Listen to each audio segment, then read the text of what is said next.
আমাদের বিরুদ্ধে মিথ্যা প্রপাগান্ডা চালানো হচ্ছে। গতকালকে আমি আপনাদেরকে বলেছিলাম তারেক রহমান আসবেন শহীদ ওসমান হাদির কবর জিয়ারত করবার জন্য। আপনারা 12টার আগ পর্যন্ত কেউ এইখানে থাকবেন না।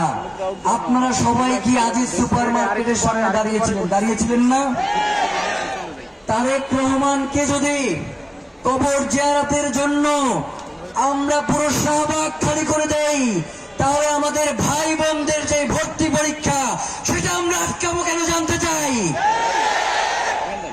পরীক্ষা ছিল 3টায়।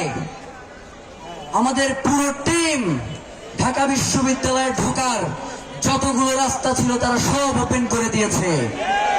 কোন রাস্তা আমরা ঢাকা বিশ্ববিদ্যালয়ে ঢোকার আটকাই নাই। এরপরেও যারা আমাদেরকে এর জন্য দায়ী করতে চান, আমরা মনে করি তো হাদি ইস্যু থেকে আপনারা ঘটনা অন্যদিকে প্রবাহিত করার চেষ্টা করছেন। আপনারা কোনোভাবেই চাচ্ছেন না হাদি হত্যার বিচার হোক। নয়তো একটা ন্যায্য দাবি নিয়ে এখানে উপস্থিত হয়েছে মানুষ, তারা রাস্তা ছেড়ে দিচ্ছে, একটা অ্যাম্বুলেন্সও আটকা পড়তেছে না। ভর্তি পরীক্ষার্থীরা উল্টো তারা ভর্তি পরীক্ষা দিয়ে এসে এখানে আজকে হাদি হত্যার বিচারের জন্য অবস্থান করতেছে। অথচ আপনারা সোশ্যাল মিডিয়ায় তথাকথিত সুশীলরা যে বয়ান তৈরি করছেন, এই বয়ানের মাধ্যমে আপনারা হাদিকে হত্যা করেছেন। সুতরাং কোন ধরনের প্রপাগান্ডা, কোন ধরনের মিথ্যা কথা দিয়ে হাদিকে নাই করে দেয়া যাবে না। হাদি ছিল, হাদি আছে, হাদি থাকবে ইনশাআল্লাহ। প্রিয় ভাইয়েরা, এই যে এতগুলো মানুষ মাইকে যা বলতেছি, যা অনুরোধ করতেছি তাই শুনতেছে, এর থেকে শান্তিপূর্ণ প্রোগ্রাম বাংলাদেশে আরেকটা দেখান। নেতার পাশে দাঁড়ানোর জন্য মঞ্চ ভাঙ্গা পড়ে, নেতার পাশে দাঁড়ানোর জন্য জানাজা এবং দাফনে পরবর্তী কবর জিয়ারতেও ধাক্কাধাক্কির কারণে নেতা পিছনে পড়ে যায়।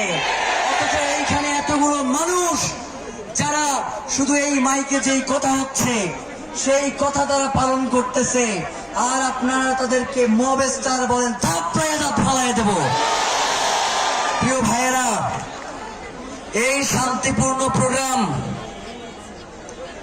ইনকিলাব মঞ্চ, ওসমান হাদির ইনকিলাব মঞ্চ এই প্রোগ্রামের আয়োজন করেছে। এইখানে কোন বিশৃঙ্খল জনতা নাই।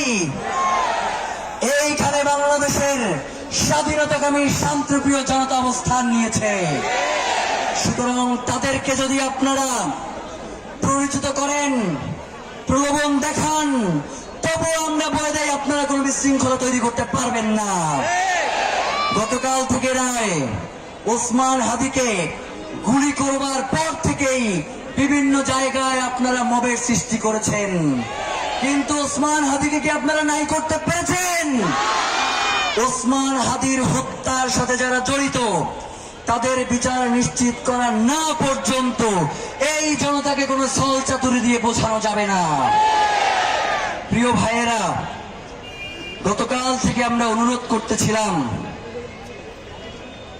উপদেষ্টা যারা